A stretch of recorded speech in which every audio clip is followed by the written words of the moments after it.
नमः संस्कृताय। मैं संस्कृत गंगा से सर्वज्ञ भूषण आप सभी श्रोताओं का स्वागत करता हूं। तो आइए हम गुरुदेव के श्री चरणों में निवेदन करते हैं कि आदरणीय गुरुजी प्रोफेसर गिरिजा शंकर शास्त्री जी गीता का अगला पाठ हम सब लोगों को बताएं। नमः संस्कृताय। 11वां श्लोक भगवान अर्जुन से कहते हैं, ये यथा मां प्रपद्यन्ते तांस तथैव भजाम्यहम् मम वर्तमान वर्तन्ते मनुष्याः पार्थ सर्वशः। ये यथा मां प्रपद्यन्ते, हे अर्जुन, हे पार्थ, हे प्रथापुत्र अर्जुन, ये माने जो लोग, मां माने मुझको, यथा माने जिस प्रकार से, जैसे, प्रपद्यन्ते माने भजते हैं। प्रपद्यन्ते में प्र उपसर्ग है, पद धातु, पद गतौ धातु है।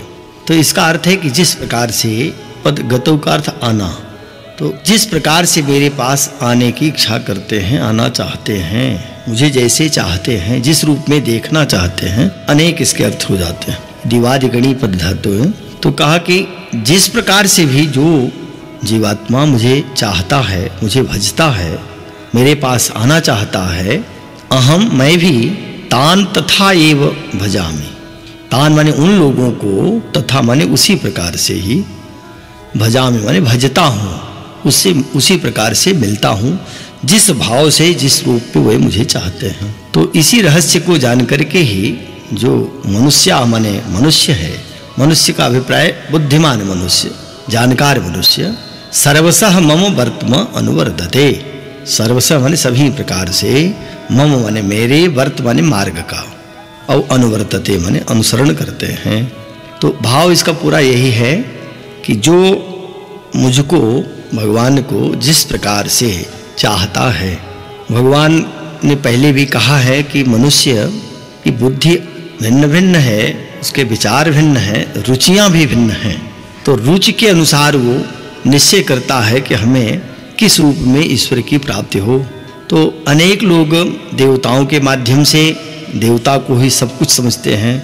किसी को धन की लिप्सा है तो लक्ष्मी का ही भजन करता है, कुबेर का भजन करता है। भगवान उस रूप में भी उसको मिलते हैं। विद्यार्थी सरस्वती के रूप में चाहता है, बृहस्पति के रूप में भजन करता है, तो भगवान उस रूप में उसे प्राप्त होते हैं। और मुक्ति की इच्छा रखने वाले जो मोक्षार्थी हैं, तो भगवान को आत्म तत्व के रूप में जानते हैं, तो भगवान उस रूप में उनको मिलते हैं।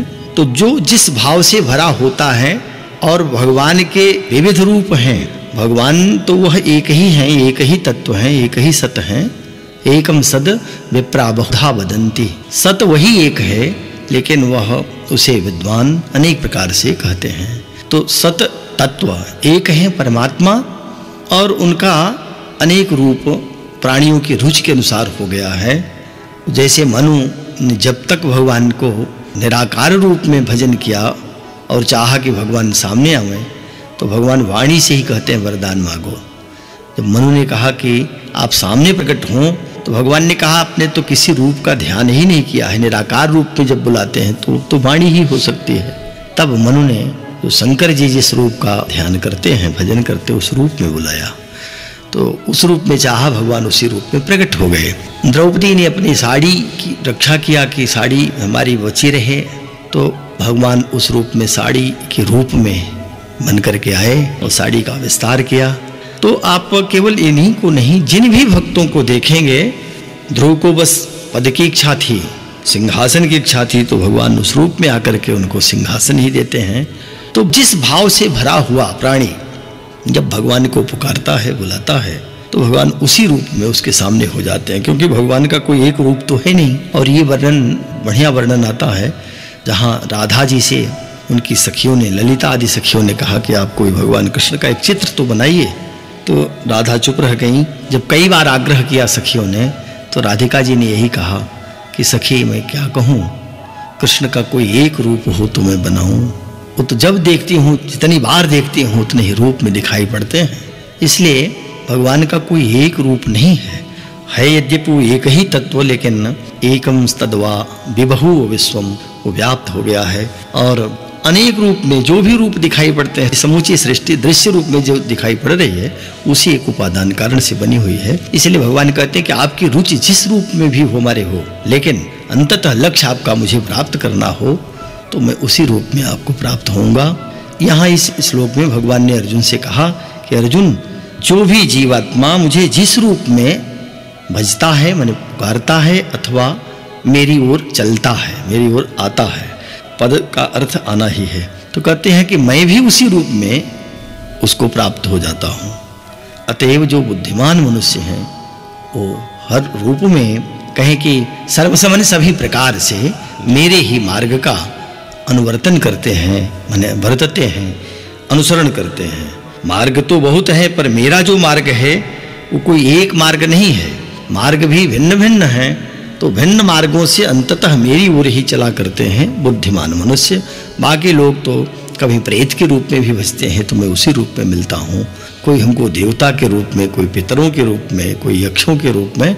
तो जो जिस भाव से युक्त होकर के मेरा जिस रूप में भजन करता है मैं ही उस रूप में उसे प्राप्त हो जाता हूँ। ये इस श्लोक का भाव। अगले श्लोक में फिर भगवान कहते हैं, कांक्षतः कर्मणाम सिद्धिम यजन्तैः देवताः क्षिप्रम हिमानुषे लोके सिद्धिर्भवति कर्मजा। यह माने इस मानुषे लोके, मृत्यु लोक में, मानुष लोक में, पृथ्वी लोक में कर्मणाम सिद्धिम कांक्षतः, कर्मणा माने कर्मों के सिद्धि को, सिद्धि माने परिणाम को, फल को, कांक्षतः माने चाहते हुए, इच्छा करते हुए, देवता यजन्ते, देवताओं की पूजा करते हैं, यजन करते हैं। जो मेरे तत्व को नहीं जानते ऐसे पुरुष, ऐसे व्यक्ति इस पृथ्वी लोक में कर्मों के फल को चाहते हैं कि मुझे जो मैं कर रहा हूँ उसका फल प्राप्त हो। इस रूप में वे देवताओं की ही पूजा करते हैं।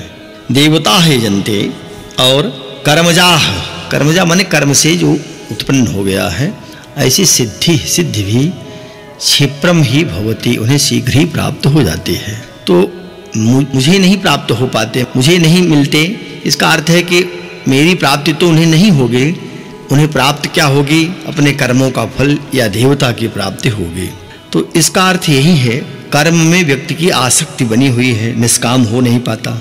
सकाम कर्म करेगा तो सकाम कर्म में कभी तो धन की इच्छा करेगा, कभी बल की इच्छा करेगा, कभी शत्रु को परास्त करने की इच्छा करेगा, और कभी उसकी इच्छा होती है कि हम सुखी रहें, आनंदित रहें, कभी किसी प्रकार का दुख ना आवे।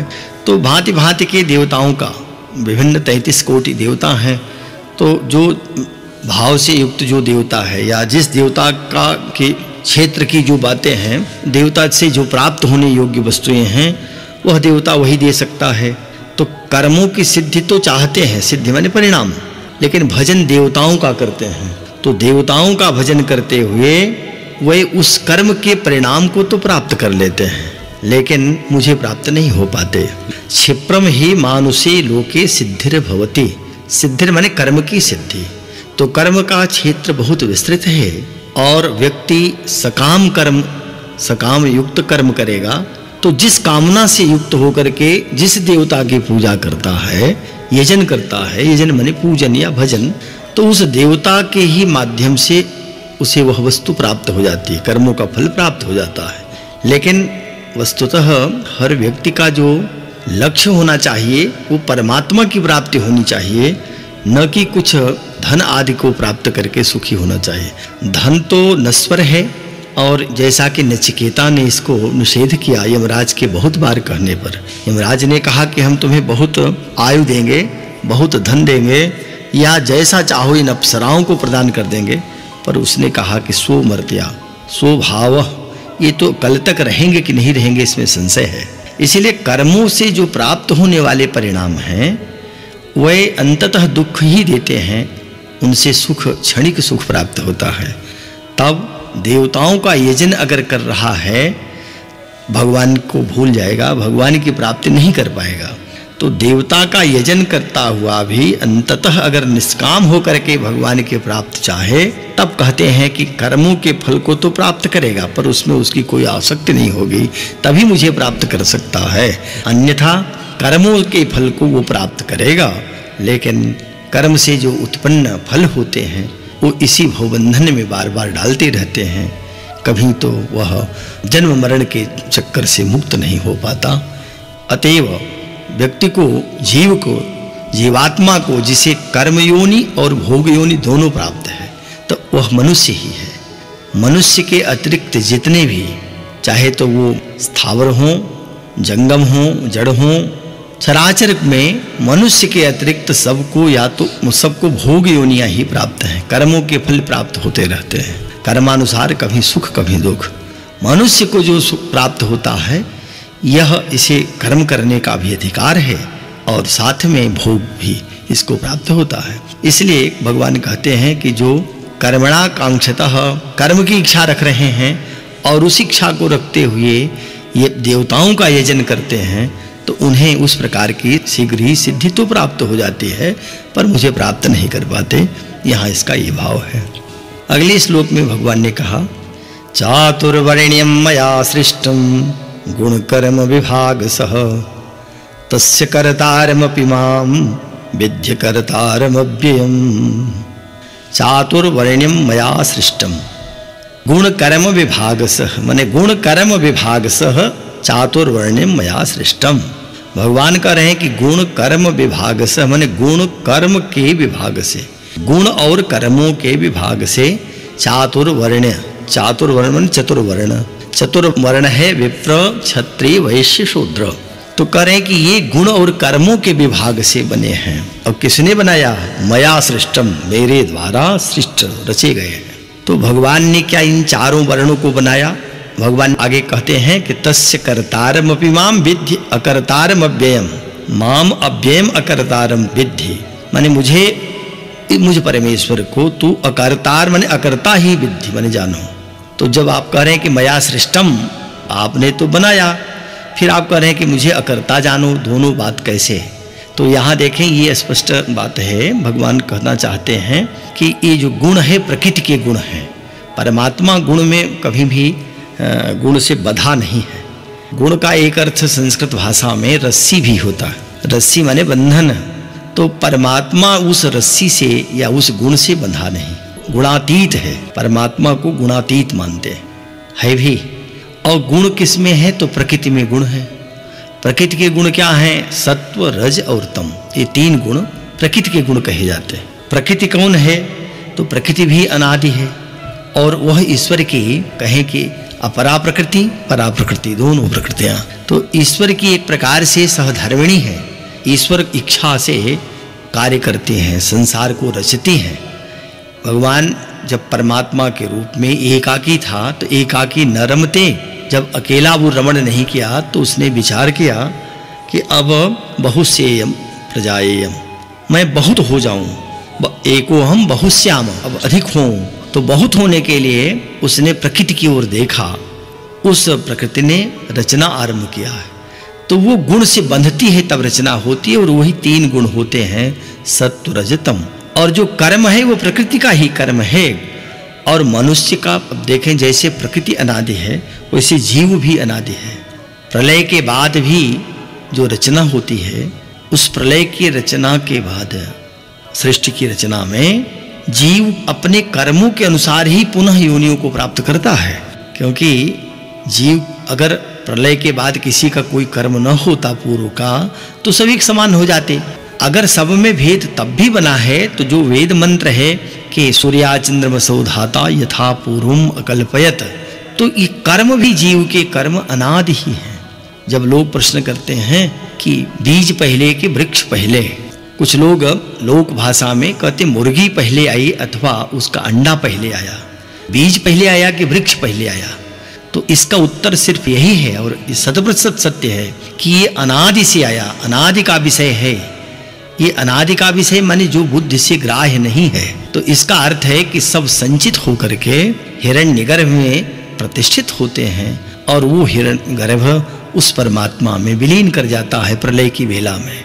और जब पुनः परमात्मा हिरण्यगर्भ को प्रजापति को प्रकट करता है तो प्रजापति जीवों के उन्हीं पूर्व कर्मों के अनुसार इस शरीर को फिर देते हैं।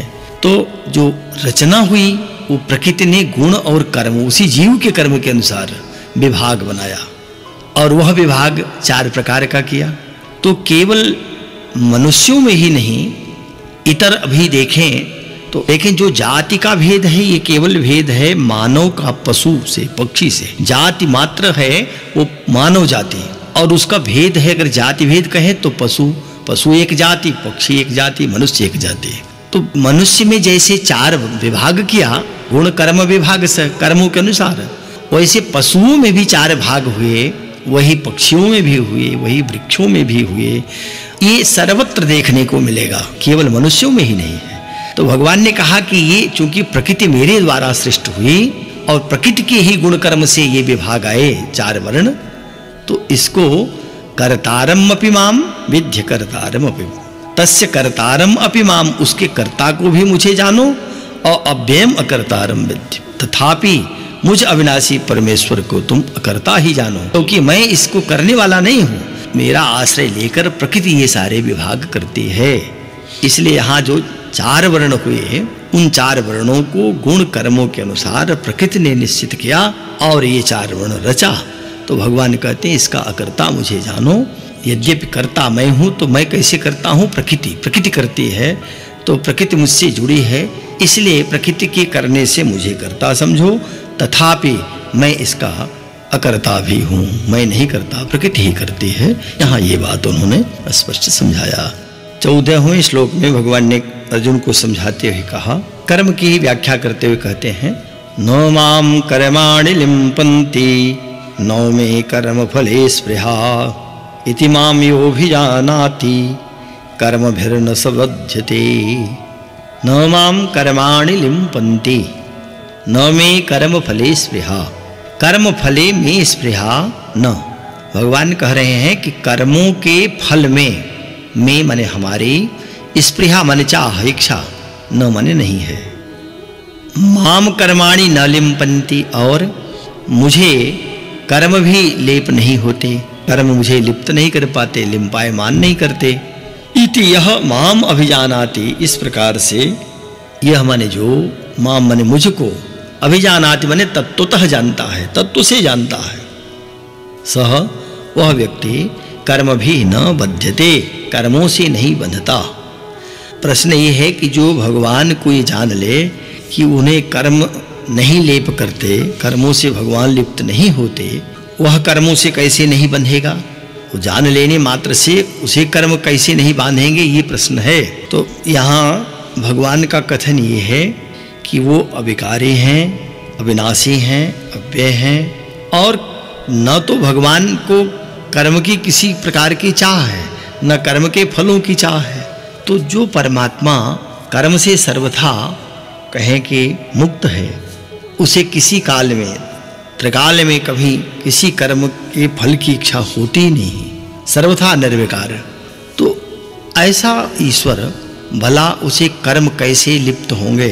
तो निश्चित ही ईश्वर अविनाशी है। इस बात को जो ठीक से जाने समझे, वो ये भी समझ जाएगा कि उसी प्रकार से मैं कौन हूँ, उसका अंश हूँ, ईश्वर का ही अंश जीव है। और आत्मा को भी कहें तो वो ईश्वर को, आत्मा माने एक प्रकार से जब हम परम शब्द जोड़ दें तो परमात्मा का रूप है, वस्तुतः आत्मा तो ईश्वर ही है, उससे भिन्न कुछ नहीं है। तो जब आत्मा ईश्वर ही है, तब आत्मा में भला कर्म का लेप कैसे होगा, ये समझना होगा। तो इसीलिए कहा कि परमात्मा में जैसे कर्म लिप्त नहीं होते, और परमात्मा को कर्मों का कभी भी उसके फलों की चाह नहीं है, कर्मों के फल की, तो इसको सम्यक रूप से तत्वतः जो जान पाएगा। तत्वतः जानना क्या है? तत्वतः जानना यही है कि यह जीवात्मा, जिसको हम जीव जब कहते हैं तब तो अज्ञान की अवस्था है और कुछ नहीं। मनुष्य से हम जब ऊपर उठते हैं, जैसे इसको भी स्पष्ट ही जाने कि जब हमें ये बोध है कि हम ब्राह्मण क्षत्रिय वैश्य शूद्र हैं, तब तक हम घोर अंधकार में हैं। अब हमको ये जानना है कि ब्राह्मण क्षत्रिय वैश्य से ऊपर हम हिंदू या मुस्लिम अथवा ईसाई हैं। इसको जब समझेंगे तो इसका अर्थ है कि अब हम ब्राह्मण क्षत्रिय से ऊपर उठ गए, अब हम संप्रदाय में आ गए। लेकिन इससे भी ऊपर जब उठें तब बोध होगा कि अच्छा हम मनुष्य हैं कि पशु पक्षी हैं, तो बोध होगा कि हम मनुष्य हैं। लेकिन यहाँ से भी ऊपर उठना होता है, तब व्यक्ति समझता है कि नहीं, हम तो पशु पक्षी हों चाहे मनुष्य हों, अंततः जीव हैं। पर जीव का बोध जब तक है तब तक अज्ञान दशा बनी हुई है। लेकिन जीव से भी ऊपर जब विचार करेंगे तब दिखाई पड़ेगा कि अच्छा हम तो आत्मा हैं, वही आत्मा जो विश्व में व्याप्त हो रहा है वही मैं भी हूँ, वो परमात्मा का ही अंश है। तब ऐसी स्थिति में उसे बोध हो जाएगा कि सचमुच कर्म आत्मा नहीं करता, इसलिए आत्मा में कर्मों का लेप भी नहीं हो सकता। इसे सम्यक रूप से समझने के लिए तत्वतः विचार करना पड़ता है और भगवान के इस एक वाक्य से ही व्यक्ति को ये बोध होने पर वह कर्मों के बंधन से मुक्त हो जाता है। इसलिए भगवान ने कहा कि जो इसको तत्वतः जान लेगा वह भी कर्मों के बंधन से मुक्त हो जाएगा, वो कभी बंधेगा नहीं। तो जानना सिर्फ इतना ही है कि आत्मा में कर्म कभी आत्मा का स्पर्श नहीं कर सकते, न कर्मों का फल आत्मा को कभी प्रभावित कर सकता है। इसलिए वह परमात्मा जो कर्मों से सर्वथा मुक्त है, कर्मों का परिणाम उसे कभी स्पर्श नहीं कर पाते, तो ठीक उसी प्रकार से हम भी जब वो मैं कहता है तो मैं से बोध उसको अपने अविद्या रूपी अहम का होता, अस्तित्व का होता है। वस्तुतः वो अहम क्या है, तो वो अहम उसको हम मर्ज करें, उसको हम जोड़ें उस आत्मा से, तब बोध होता है कि अच्छा हाँ ये आत्मा निर्विकार, ये कभी कर्म नहीं करती। कर्म तो व्यक्ति अपने अहम भाव को लेकर के करता है और इसीलिए बार बार कर्म के बंधन में बंध जाता है।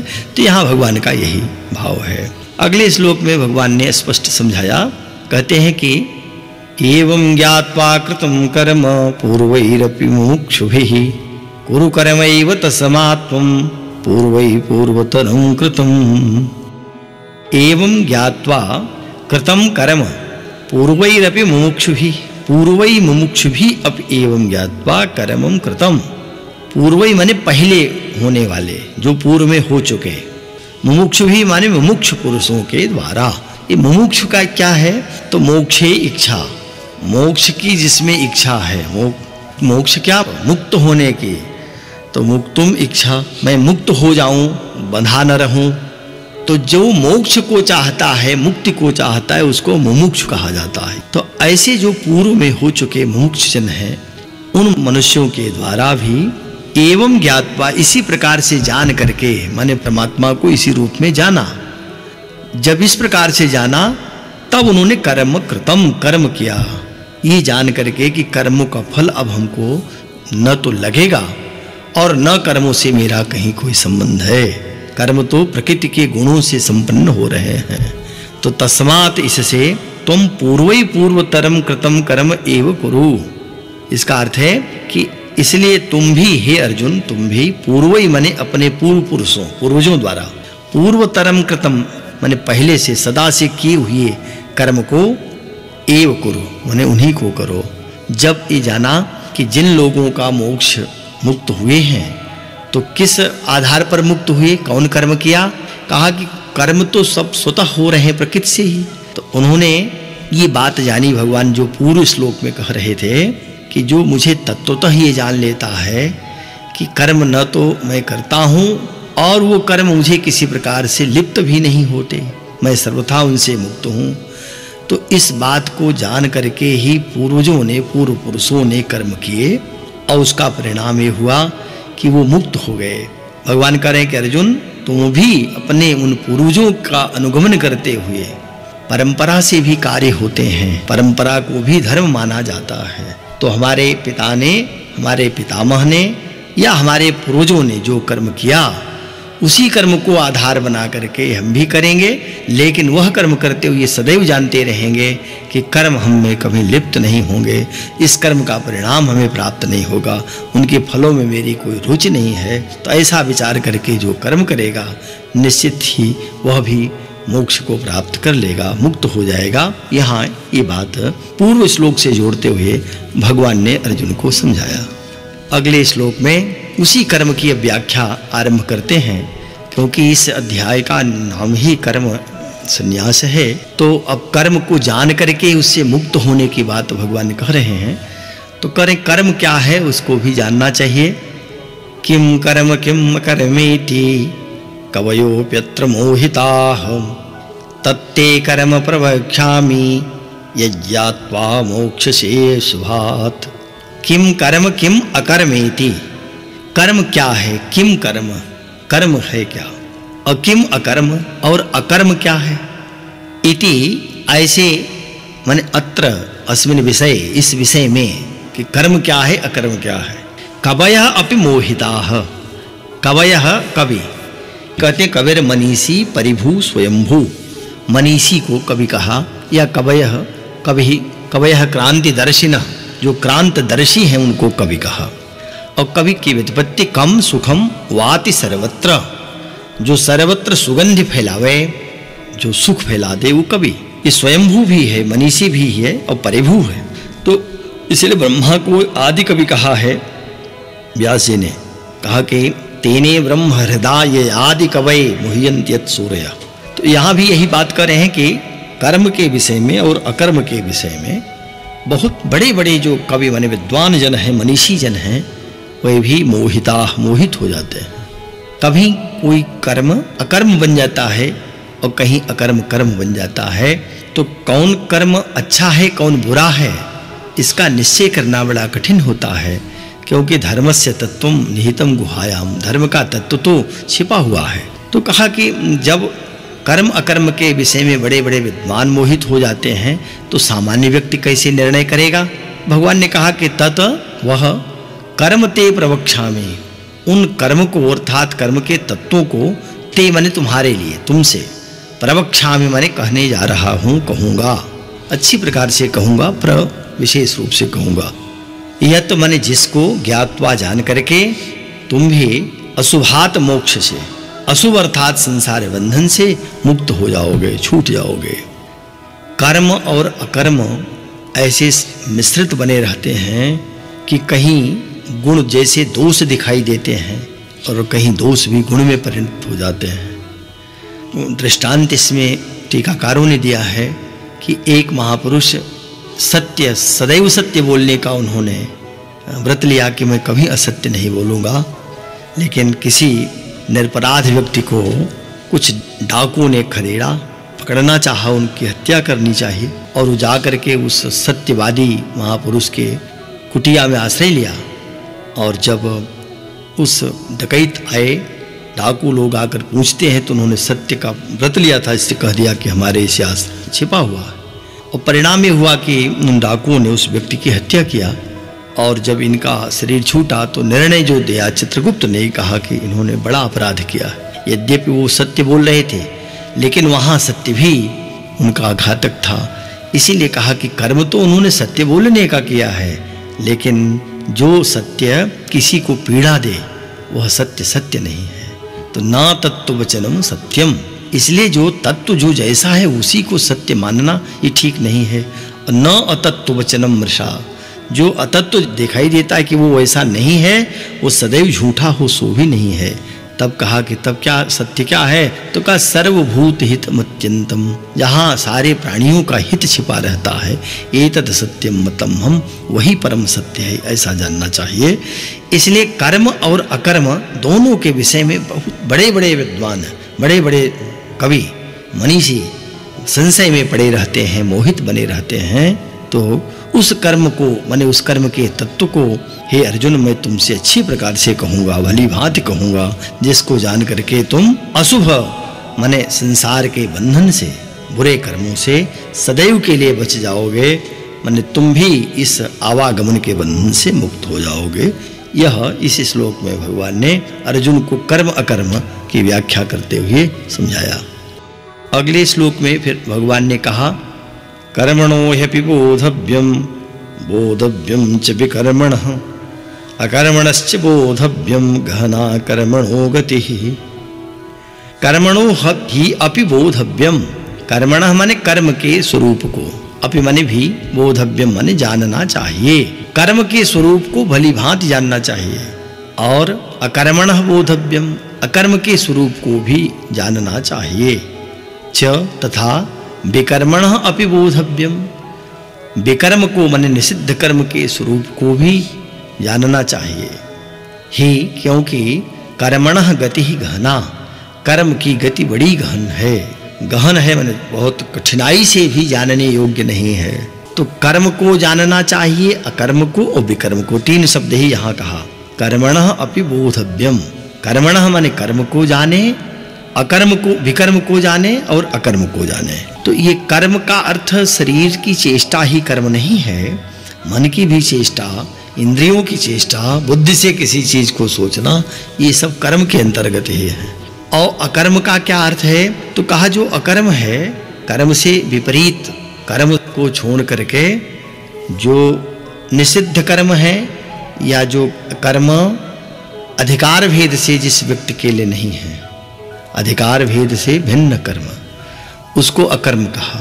और जो बिल्कुल त्याज्य कर्म है, निषिद्ध कर्म है, वो विकर्म है। तो ये आपस में इतने संकर हैं, यानी मिश्रित हैं कि इनको ये निर्णय करना कठिन होता है कि किस धर्म और किस अधिकार के अनुसार कौन चीज किसके लिए कर्म है, वही दूसरे के लिए अकर्म है। और कौन कर्म विकर्म है, माने वो त्याज्य है, निषिद्ध कर्म है। इनका प्रायः आपस में ऐसा कहे मिश्रण हो चुका है कि इसको तय करना बड़ा कठिन होता है। और इनकी गति भी बड़ी गहन है, इतनी गहन है कि इसको सबके लिए जानना संभव नहीं, पामर मनुष्य इसको नहीं जान पाता।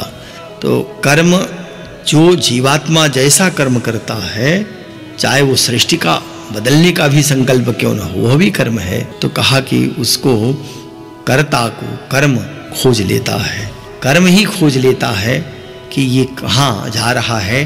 कहीं भी जाए सृष्टि के किसी कोने में कर्म उसके पीछे लग जाता है। जैसे कि यथा धेनु सहस्रेषु वत्सो विंदति मातरम।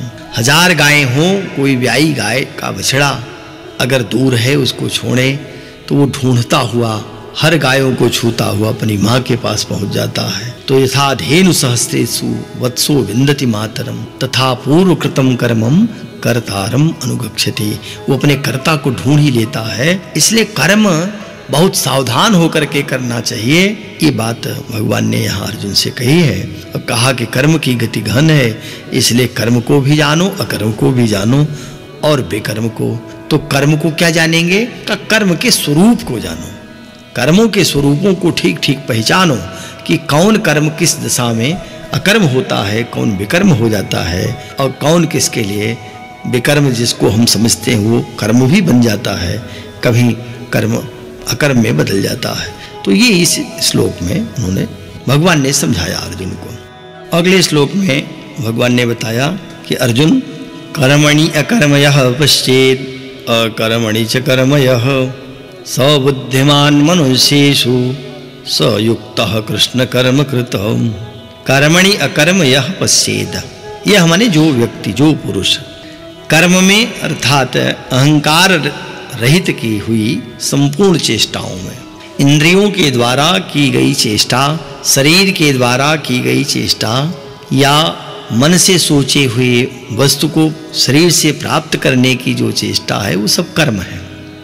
तो अहंकार रहित होकर के की गई जो चेष्टाएं हैं और अकर्म अर्थात वास्तव में उनका न होना, इसी को देखे। पश्चेत माने देखे, कर्म जो किया गया उस कर्म में अकर्म देखे कि कर्म नहीं किया गया। च और यह जो पुरुष अकर्म में अर्थात अज्ञानी पुरुष द्वारा किए गए हुए संपूर्ण क्रियाओं के त्याग में भी कर्म को अर्थात त्याग रूप क्रिया को पश्चेत माने देखे। सह वह पुरुष, सह बुद्धिमान मनुष्येषु, वह मनुष्येषु बुद्धिमान, मनुष्यों में बुद्धिमान है। और सह वह युक्तः कृष्ण कर्म कृत, युक्त माने योगी है, संयमी है और कृष्ण कर्म कृत, संपूर्ण कर्मों को करने वाला है। अब इसका पूर्ण रूपेण भाव समझें। कर्मणि यह अकर्म पश्येत, जो पुरुष कर्म में अकर्म को देखे। यद्यपि कर्म करने पर कर्म का परिणाम प्राप्त होगा, लेकिन जब अहंकार ग्रस्त होकर के कर्म करेगा अथवा अपने को कर्ता मान करके कर्म करेगा तो निश्चित ही कर्म के परिणाम को भोगना पड़ेगा। और ये संसार जो है, यह कर्तृत्व भोक्तृत्व लक्षण संसार है। संसार की परिभाषा ही है कि जो कर्तृत्व और भोक्तृत्व माने कर्ता पुनः भोक्ता, यही लक्षण युक्त संसार। संसार संसरते गच्छति, वो क्रमशः चल रहा है, विनष्ट कभी नहीं होता। विनष्ट जीव आता है, नष्ट होगा, पुनः शरीर देह से देहांतर की प्राप्ति हो जाती है, पहले कह ही दिया है। तब जीवात्मा जब कोई व्यक्ति कोई कर्म कर रहा हो उस कर्म में, और कैसा वो कर्म, अहंकार रहित होकर के, तो उसके संपूर्ण चेष्टाओं में वस्तुतः अकर्म देखे। कर्मणि अकर्म यह पश्येत, यह कर्मणि अकर्म पश्येत। तो कर्म को भी अकर्म मान ले कि कुछ नहीं किया, मेरे द्वारा कुछ नहीं किया गया। चाहे तो वह भोजन करे, अन्न उत्पन्न करे, कृषि क्रिया करे, विद्या अध्ययन करे, अथवा जो भी उसको कार्य प्राप्त हुआ है उस कार्य को करता हुआ भी अपने को अकर्ता जानता रहे। ये जाने कि यह परमात्मा के द्वारा, प्रकृति के गुणों के द्वारा बाध्य करके कर्म कराया जा रहा है। मैं इसका कर्ता नहीं हूँ, मैं इससे लेपायमान नहीं हूँ। मैं सर्वथा पद्मपत्रमिवाम्भसः की भांति, जैसे जल में कमल तो रहता है पर कमल कभी भी जल में लिप्त नहीं होता, ठीक उसी प्रकार से कर्मों में जो प्रवृत्ति हो रही है ये मेरे द्वारा नहीं, ये तो प्रकृति के गुणों के द्वारा की जा रही है। तो ऐसा मान करके वो कर्मों में अकर्म को देखे। और अकर्मणि कर्म, यह अकर्मणि माने जो अज्ञानी लोगों द्वारा की गई जो क्रियाएं हैं वो अकर्म हैं। उन अकर्मों में ये देख ले कि कर्म माने त्याग रूप क्रिया को देखे। इसने ये अज्ञानी के द्वारा जो कार्य किया गया है वहां भी वो त्याग रूप ही देखे, तो वह जो पुरुष है, वह व्यक्ति बहुत बुद्धिमान है। तो वो मनुष्यों में, मनुष्येषु बुद्धिमान, मनुष्यों में बुद्धिमान है। सहयुक्त, वही उसी को योगी कहते हैं। अगर कर्म करता हुआ ये माने कि ये कर्म मेरे द्वारा संपन्न हुआ, तब निश्चित ही वह योगी नहीं है, संयमी नहीं है, क्योंकि तब तो वह कर्म के बंधन को प्राप्त हुआ। और अज्ञानी लोगों के द्वारा अगर कोई क्रिया संपन्न की गई तो उसको यही मान ले कि ये भी प्रकृति के द्वारा निहित हुई है। ऐसा मान करके जो बुद्धिमान है, और मनुष्यों में बुद्धिमान मनुष्य वही योगी होते हैं। और मानो उनके द्वारा कृष्ण कर्मकृत संपूर्ण कर्मों को कर लिया गया, अब उनके लिए कुछ भी करना शेष नहीं रह गया है। ये बातें कही। अगले श्लोक में और बात कही, कहा कि कर्म की ही व्याख्या है आगे भी। कर्म कब तक ये कर्म की परंपरा चलेगी, क्योंकि ये तो कोई अंत नहीं हो रहा है और कर्म चलता रहेगा, अनादि है, तो कभी तो इससे मुक्ति मिलेगी। तो कहा इसके लिए अब आगे समझा रहे हैं, यस्य सर्वे समारंभा काम संकल्प वर्जिता ज्ञानाग्नि दग्ध कर्माणम तमाहुः पंडितम बुधा। यस्य सर्वे समारंभा, यस्य माने जिसके, सर्वे माने संपूर्ण, समारंभा कार्य काम संकल्प वर्जिता, कामना और संकल्प से रहित हैं, तम उस ज्ञानाग्नि दग्ध कर्माणम, ज्ञान रूप अग्नि द्वारा भस्म हुए कर्मों वाले पुरुष को, बुधा माने बुद्धिमान लोग, ज्ञानी जन, पंडितम आहुः पंडित कहते हैं। इसका भाव यह है कि यस्य माने जिस व्यक्ति के संपूर्ण आरंभ किए गए कार्य, माने जिस कार्य को उसने आरंभ किया है वो सारे कार्य संकल्प वर्जित हैं। काम वर्जित, संकल्प वर्जित। काम माने कामना और संकल्प माने सम्यक कल्पना। तो कामना से भी वर्जित है, रहित है, और संकल्प से भी रहित है। तब क्या उसका कार्य है, माने ज्ञानाग्नि दग्ध कर्माणम। ऐसा व्यक्ति ज्ञान रूपी अग्नि के द्वारा अपने सारे कार्यों को दग्ध कर दिया। जब ज्ञानाग्नि प्रकट हो जाती है व्यक्ति की, ज्ञान तो है लेकिन अभी वह जैसे राख में छिपी अग्नि हो वैसा ज्ञान, वह ज्ञान नहीं, बल्कि ऐसी ज्ञानाग्नि प्रकट हो जाए जैसे देखें कि थोड़ी आग अगर पड़ी है उसमें गीली लकड़ी डाल देने से अग्नि बुझ जाती है। अगर अग्नि प्रज्वलित हो जाए, खूब अग्नि धधक रही हो, तो उसमें बड़े बड़े केले के ही वृक्ष नहीं, गीले सारे वृक्षों को डाल देने पर सब भस्म हो जाते हैं। तो जो ज्ञान की अग्नि है ये प्रज्वलित कब होती है, जब विराग से युक्त होती है, बोध होता है, तब ज्ञानाग्नि प्रकट हो जाती है। तो जैसे बीज भून दिया जाए तो बीज की परंपरा नष्ट हो जाती है। ये बीज भी अनादि ही है, लेकिन ये तब तक जमेगा, चलेगा, अंकुरित होता रहेगा, अपना विस्तार करता रहेगा जब तक कि यह दग्ध नहीं हो जाए, जल न जाए।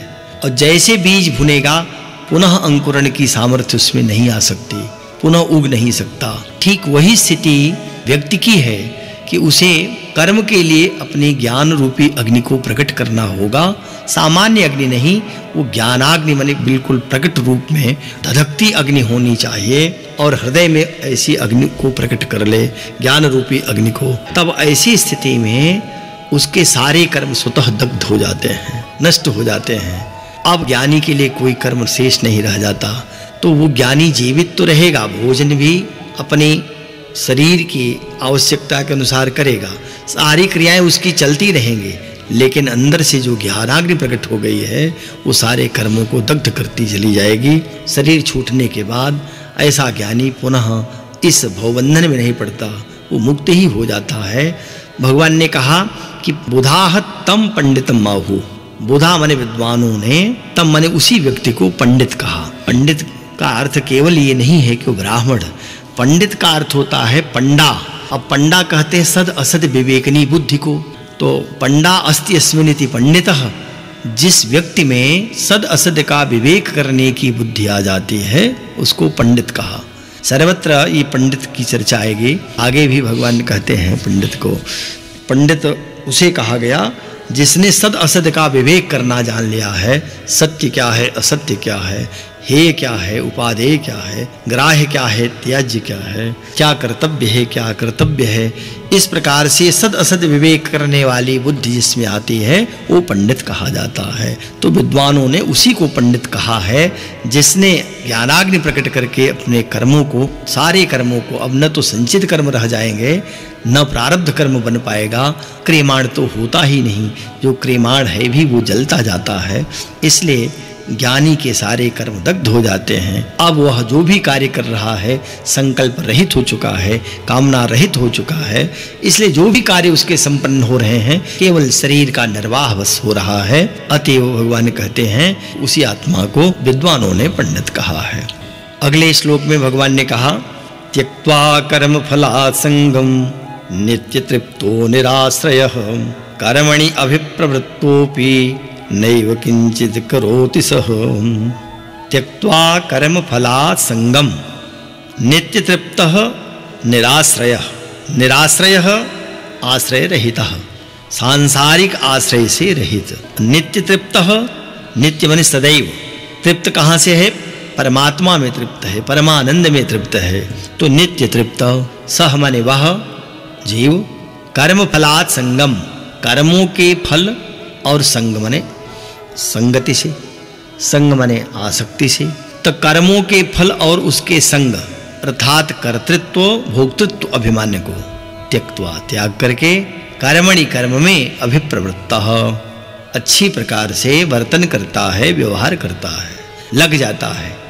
अपि भी किंचित एव न करोति, ऐसा करता हुआ भी वह कुछ भी नहीं करता है। इसका अर्थ यही है कि त्यक्त्वा कर्म फलात् संगम, निराश्रय है पहले तो माने सांसारिक आश्रय से रहित। अब व्यक्ति कर्म तो कर रहा है, कोई भी व्यक्ति परमात्मा को आश्रय ग्रहण कर लिया, यहाँ निराश्रय का अर्थ माने सारे आश्रयों को छोड़ दिया। तो किसी ने आश्रय तो परमात्मा का लिया लेकिन फिर भी व्यक्ति से अगर अपेक्षा करेगा तो इसका अर्थ है कि सचमुच उसने परमात्मा का आश्रय नहीं लिया। वो मोरदास कहाई नर आशा है, तो वो परमात्मा के आश्रय बता रहा है कि भगवान का मैं दास हूँ, लेकिन मनुष्य से वो अपेक्षा रखता है कि कोई हमारे कार्यों को पूरा करेगा। ऐसा व्यक्ति सांसारिक आश्रय से रहित हो जाता है। संसार के किसी वस्तु से, किसी पदार्थ से, किसी व्यक्ति से वो आश्रित नहीं रहता, बिल्कुल परमात्मा के भरोसे जीवन जीता है। ठीक उसी प्रकार से जैसे सन्यासी आदि अपने पास कुछ भी नहीं रखते, भोजन की इच्छा हुई तो किसी गृहस्थ के यहाँ कुछ तृप्ति भूख मिटाने के लिए, क्षुधा निवृत्ति के लिए ले लेते हैं। जैसे बड़े लोग अपने पास धन नहीं रखते, धन तो अपने मुनीमों को, अपने लोगों को दे देते हैं और स्वयं निश्चिंत होकर चलते रहते हैं। तो उसी प्रकार से जब पुरुष जीवात्मा भगवान से बस एकमात्र आश्रय प्राप्त करे, संसारिक लोगों से, सांसारिक वस्तुओं से उसका किसी प्रकार का प्रेम न रह जाए, आसक्ति न रह जाए और नित्य तृप्त रहे। जिस प्रकार से जो भी उसके सामने वस्तु आवे, जो भी वस्तु प्राप्त हो उसमें सदा आनंदित रहे, प्रसन्न रहे, परमानंद देखे। तो सब में हर क्षण प्रतिक्षण सदैव प्राप्त हुई वस्तु, चाहे सुख प्राप्त हो रहा हो चाहे दुख प्राप्त हो रहा हो, उसमें वो हमेशा तृप्त बना रहे, आनंदित रहे। वह कर्म फला संगम त्यक्त्वा, कर्मों के फल को माने परिणाम को, और संग माने उसमें जो आसक्ति है उसको त्याग करके, इसका अर्थ है कि वही कर्तृत्व का जो अभिमान होता है कि मैंने किया, उसको त्याग दे कि मैंने कुछ नहीं किया, मेरे द्वारा कुछ नहीं हुआ, ये तो सब कुछ जो हो रहा है वो परमात्मा की इच्छा से हो रहा है।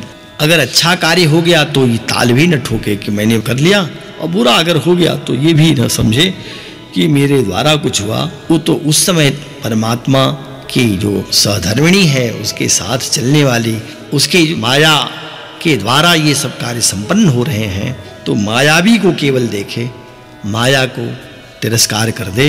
ऐसा जो व्यक्ति है वो त्यक्त्वा कर्मणि, त्याग करके, अभिमान को त्याग करके, कर्तृत्व को त्याग करके, कर्मणि अभिप्रवृत्तः, जो कर्म सामने आवे उसमें लगा रहे, अच्छे प्रकार से लगा रहे, अच्छे प्रकार से वर्तन करे। प्रवृत्ति माने लगे रहना और निवृत्ति माने हट जाना। तो अगर वो बिल्कुल निवृत्त हो जाएगा तो जीवनचर्या नहीं हो सकती, शरीर यात्रा नहीं हो सकती।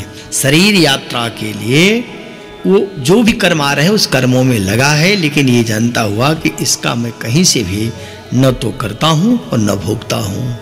तब वो यही माने कि किंचित एव न करोति, मैं कुछ भी नहीं कर रहा हूँ, कुछ भी नहीं करता, ऐसा मानने वाला ही अंततः मुक्ति को प्राप्त कर लेता है। जीवन मुक्त तो उसी समय हो जाता है, लेकिन जब शरीर छूटती है तो उसकी मुक्ति हो जाती है। तो आज का पाठ यहीं पर समाप्त होता है। अगले पाठ के साथ, गीता के अगले अध्याय के साथ गुरुजी फिर उपस्थित होंगे। तब तक के लिए नमः संस्कृताय।